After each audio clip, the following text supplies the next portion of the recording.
Professor साहब आपसे बात शुरू करता हूं।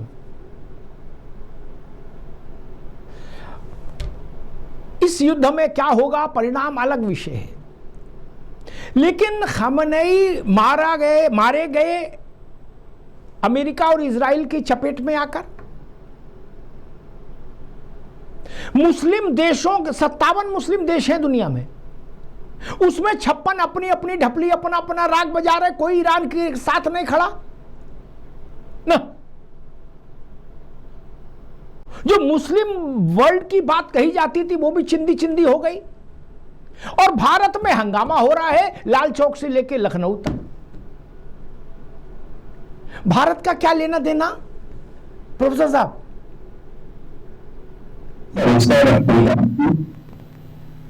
बिल्कुल आपने सही कहा कि जहां जो ओआईसी के देश हैं 56 देश, वहां इस तरह की शायद कुछ ही देशों में विरोध देखा गया है बड़े पैमाने पे, और भारत में उस हिसाब से अभी तक शांतिपूर्वक ही माना जाए, क्योंकि कुछ जगहों पे जैसे आपने कहा कि भाई लाल चौक से लेके और दिल्ली और लखनऊ में कुछ जगहों पे ऐसी वारदातें हुई हैं। एक इमोशन है, मुझे लगता है मुस्लिम समाज का, खास करके शिया संप्रदाय के लोगों का एक इमोशन है, क्योंकि वो धार्मिक गुरु भी माने जाते रहे हैं। तो उसका थोड़ा सा जो गुस्सा कह लें और जो इमोशन कह लें, दोनों उबला है, लेकिन ओवरऑल भारत में प्रतिक्रिया शांतिपूर्ण रही है। और अगर देखा जाए तो पाकिस्तान में आप देख लीजिए क्या हुआ है, कई जगह है लाहौर से लेके कराची, सब जगह वहां पे काफी तनावपूर्ण स्थिति रही है, लोग मारे भी गए हैं, 10-12 लोग धरना प्रदर्शन में। तो कुल मिला के यस, आप सही कह रहे हैं कि भाई भारत में ऐसी इतनी उग्रता क्यों?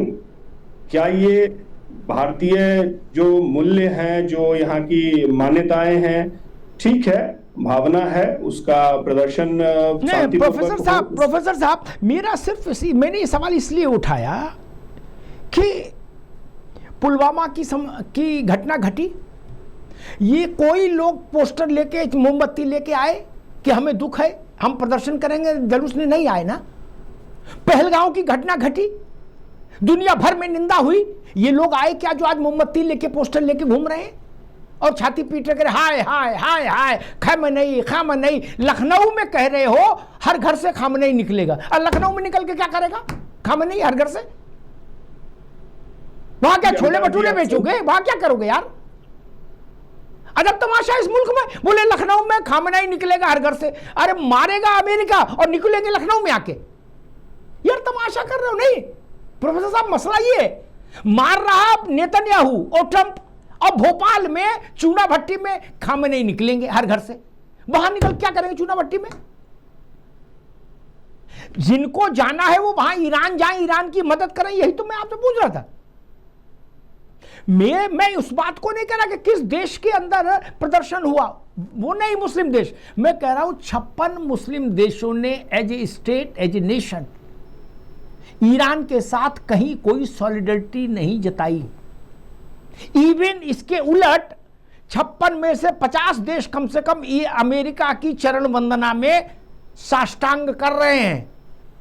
5 वक्त की नमाज होती, वो 5 वक्त ट्रंप को सल्यूट कर रहे हैं 50 देश इस्लाम के।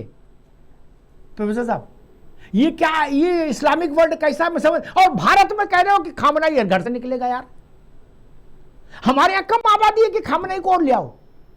प्रोफेसर साहब बिल्कुल आप सही कह रहे हैं अमिताभ जी कि इसमें कोई दो मत नहीं है कि डबल स्टैंडर्ड, जो दोहरा मापदंड है वो नहीं होना चाहिए।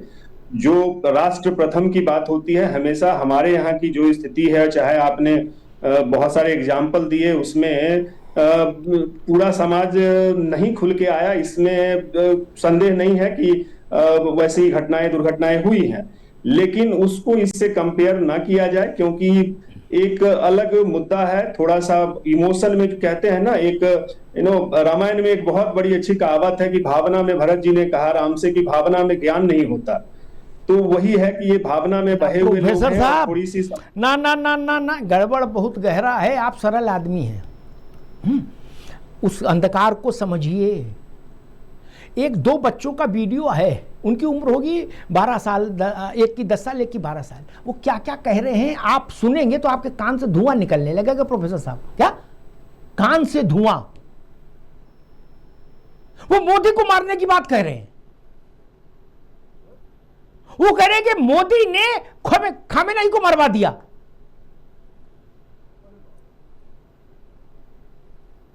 जबर से लड़ोगे मारे जाओगे। इसमें मोदी से क्या लेना देना और भारत से क्या लेना देना, और यहां तमाशा क्यों? प्रोफेसर साहब, चिंता की बात मालूम क्या है? 12 साल का बच्चा मिडिल ईस्ट की क्राइसिस पर कैमरे पर बोल रहा है कि मोदी के टुकड़े टुकड़े कर देंगे, मोदी ने कराया ये सब। ये कौन सिखा रहा है? ये भावना में बहने का काम है क्या? 10 साल का बच्चा पिछवाड़ा धोने की तमीज नहीं होगी, उसको यह ज्ञान कहां से आ रहा है? प्रोफेसर साहब, 10 साल के बच्चे को पिछवाड़ा धोने की तमीज नहीं होती है, यह ज्ञान कौन दे रहा है? देखिए, ये बिल्कुल स्पष्ट है कि कुछ लोग समाज में, कुछ ऐसे लोग हैं जो बहक जाते हैं, बहके हुए हैं, बहकाए जाते हैं। वहां राजनीति का भी इन्वॉल्वमेंट बहुत ज्यादा हो जाता है। तो ये भारत में दुर्भाग्य से ऐसी स्थिति कई बार हमेशा रही है, और धीरे धीरे उसमें जो राष्ट्रवादी ताकतें हैं उनकी बातें थोड़ी सी समझ में आ रही है। और निश्चित रूप से राष्ट्र प्रथम की जो बात है, यहाँ पे जो मुद्दे हैं, यहाँ की परेशानियां हैं, वो पहले देखी जानी चाहिए। लेकिन साथ में जो हम विश्व मित्र का जो हमारा कंसेप्ट है कि भाई हम सबके लिए, आज प्रधानमंत्री ने स्वयं कहा है कि हम बहुत इससे जो दुर्घटना अभी हो रही है, जो वारदात हो रही है पश्चिम एशिया में, उससे हम बहुत आहत हैं और ये गहरी चिंता का विषय है। ठीक है, ठीक है। ये सामान्य टिप्पणियां अच्छी होती हैं, सब कूटनीतिक में की जाती है, टाइप्ड मैटर रहता है, कभी भी रिलीज कर दिया जाता है कि शांति रहे, सद्भाव रहे, हम शांति और सद्भाव के साथ, इट्स टाइप्ड रहता है प्रोफेसर साहब ना। वो कभी भी जाए, उसको इतना गंभीरता से, ठीक है, अच्छी बात है, प्रधानमंत्री जी ने कहा अच्छी बात है। मैं मूल विषय पर अभी भी टिका हूं।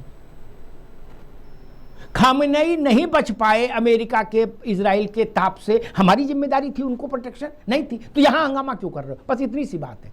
बाकी क्या किसने कहा वो छोड़ दीजिए, हैं?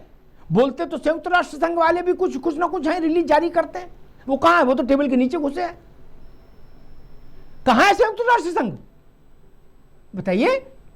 राष्ट्रीय सुरक्षा परिषद, अंतरराष्ट्रीय सुरक्षा परिषद कहां है? हो सकता है तहखाने में चली गई, बेसमेंट में मारे डर के। यही ना है, सच्चाई तो यही है ना। किसने ट्रंप का हाथ रोक लिया? नहीं ना। किसने नेतन्याहू का हाथ रोक पाया? नहीं ना। और खामेनेई ने पंगा लिया जिनसे, उनसे कमजोर पड़े, मारे गए, युद्ध का नियम है। मुफ्ती साहब का स्वागत है।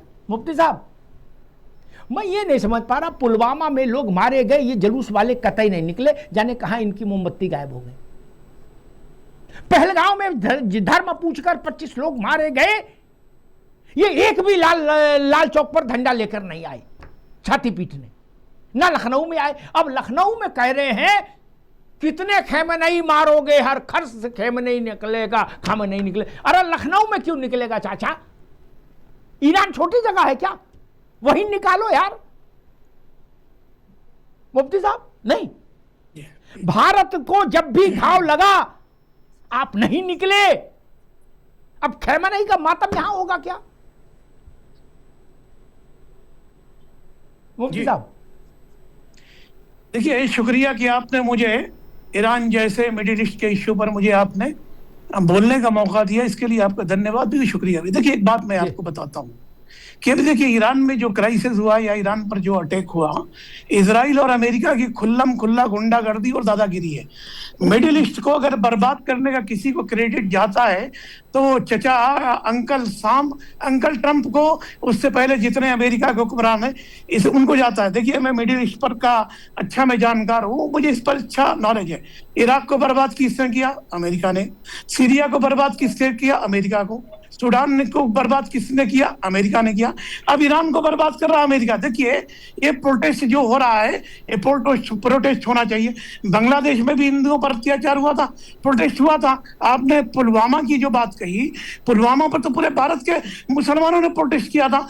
मगर एक बात तो है, मुफ्ती साहब ऐसा कोई वीडियो दिखा दीजिए जिसमें 1,50,000 आदमी पुलवामा का पोस्टर लेके मोमबत्ती लेके निकले हो। सुनिए, मगर लाखों बच्चों को इजराइल ने मारा है, लाखों बच्चों को। आज भी अगर दुनिया के अंदर बंदूक और गोली चल रही है तो या तो रसिया की है, या तो बरतानिया की, या तो अमेरिका की है। ये जहां गोली चल रही मिडिल ईस्ट को सिर्फ तेल के लिए, ऑयल के लिए बर्बाद कर रहा। आज वेनेजुएला के सदर को उठा करके लेके चला गया। आज अमेरिका इजराइल मिलकर के ईरान के चुने हुए राष्ट्रपति को मार दिया उन्होंने। तो ये उनकी गुंडागर्दी है, दादागिरी है। मैं कहता हूं कि वक्त आ गया, अमेरिका और इजराइल को लतियाने की जरूरत है। अगर दुनिया ने इनको नहीं लतियाया तो ऐसी दुनिया के मुल्कों पे अटैक करते रहेंगे और गुलाम बनाते रहेंगे। तो जरूरत आ गई कि इजराइल और अमेरिका की दुनिया की ताकतें, रसिया है, बड़ी बड़ी ताकतें हैं। एक बात सिर्फ हमारे प्रधानमंत्री मोदी का रोल इसमें बड़ा है। वो इजराइल से भी उनके संबंध अच्छे हैं, उनके ईरान से भी अच्छे हैं, और ईरान इजराइल यहाँ तक कि ट्रम्प से भी अच्छे समझौते हैं। तो प्रधानमंत्री मोदी की भी जिम्मेदारी है कि हम इस युद्ध को रोकने की कोशिश करें, इसलिए कि दुनिया में विश्व शांति का उपदेश अगर किसी ने दिया है तो ठीक है। मुफ्ती साहब अभी रुकना होगा। मैं अपने डिफेंस एक्सपर्ट्स के पास चलूंगा, वो कुछ कहना भी चाह रहे हैं। आलोक सहाय साहब के पास चलता हूँ। सबसे पहले मुफ्ती साहब, दो बातें, आलोक जी आ रहा हूं पर, दो बातें थी जो मूल थी। मैं तो बड़ा जीरो इन करके एक खूंटे में चीज बांध देता हूं, वहीं फिर खूंटे से भागने नहीं देता। 56 मुस्लिम देश हैं, एक ईरान निकाल दो, ठीक, 55 बचे, ये 56 बचे। 56 में 90% तो ट्रंप का ही जूता चाट रहे हैं, और बेंजामिन का नहीं चाट रहे। ओ करे यहां क्या मजा आया है, जन्नत है, और यहां ज्ञान दे रहे हैं कि हिंदुस्तान को क्या करना चाहिए। ये 57 देश जिनका नार एक में जुड़ा है, एक ही किताब से बंधे हो ना सब 57 देश। वो 57 देश एक साथ खड़े हो जाते, ट्रंप तो वैसे भाग जाता। सहाय साहब, सरल भाषा में बताना, गंभीर बात नहीं, एक मिनट सुन लीजिए, बिल्कुल सरल भाषा में जो आम आदमी समझ सके। अगर 57 मुस्लिम देश एक साथ खड़े हो जाते, गांठ में गांठ जोड़कर, और कहते आजा ट्रंप तेरी ऐसी तैसी, तो क्या स्थिति बनती। भारत से कहा जा रहा है कि तुम जाओ वहां इजराइल और अमेरिका के बीच में। वो 56 देश, मुस्लिम देश निहारी खा रहे हैं क्या? वो एक किताब से जो बंधे, वो एक साथ क्यों नहीं आए? सहाय साहब, मिडिल ईस्ट में सारे देशों को पर ईरान को हमला क्यों करना पड़ रहा? क्योंकि वो ईरान को छोड़कर अमेरिका के लिए संसाधन जुटा दे रहे हैं, अपनी जमीन दे रहे हैं। सहाय साहब, क्या ये सच नहीं है? बिल्कुल सच है। देखिए अमिताभ जी, मैं आपको एक बात, बहुत सीधा सा प्रश्न करना चाहता हूं जो आम आदमी को समझ में आ जाएगा। इस विश्व में सिर्फ 2 ही देश हैं जिसने आतंकवादी संगठन खड़ा किए, आतंकवादियों को बहुत ही मैसिव स्केल पर खड़ा किया, उसको हथियार दिए, उसको पाला पोसा और उससे अपना काम निकलवा रहे हैं। एक है पाकिस्तान और दूसरा है ईरान। आप मुझे कोई तीसरा देश दिखा दीजिए, कोई तीसरा देश दिखा दीजिए। आप दूसरे की बात छोड़िए, मैं तो यह पूछता हूं कि वो 30,000 जो नागरिक मारे गए वो तो शिया थे, प्रोटेस्टर जो मारे गए वहां सड़कों पे, ये मोमबत्ती लेके क्यों नहीं निकले? वो भी तो शिया थे, उस समय क्यों नहीं हुआ? और आपने बहुत सही कहा है, ये भारत से अपेक्षा क्यों की जाती है भाई कि हम जाके ट्रंप को मनाए और हम जाके इजराइल को मनाए? सऊदी अरेबिया क्या कर रहा है, कतर क्या कर रहा है, बहरीन क्या कर रहा है? वो बुला करके अपने यहां बेच देंगे। हमने तो अमेरिका को बेच भी नहीं दिया हुआ है, पाकिस्तान ने बेच दिया। तो अपने पाकिस्तान के खिलाफ आवाज सड़कों पे आप उठाइए, पाकिस्तान के खिलाफ सड़कों पे आवाज उठाइए। पाकिस्तान ने कैसे बेच दिया हुआ है, कैसे उसके जो पहाड़ी के बीच में जो न्यूक्लियर अड्डा है उसको क्यों पाकिस्तान पालता पोसता है? पाकिस्तान ने क्यों अपने सरजमीन को इस्तेमाल करने की इजाजत दी? मुनीर साहब चले गए पाकिस्तान से उठ जी। के, सीधे एक कॉल आया, मुनीर साहब वहां लैंड कर गए, उन्होंने कहा हुजूर आइए, हम अपना एयर स्पेस और जमीन दोनों देंगे आपको। इसके खिलाफ कहा गए मोमबत्ती वाले। ठीक है साहब, मैं तो ये बिल्कुल पूछता हूं। बिल्कुल ठीक, वाजिब सवाल है आपका, आपके पास आएंगे।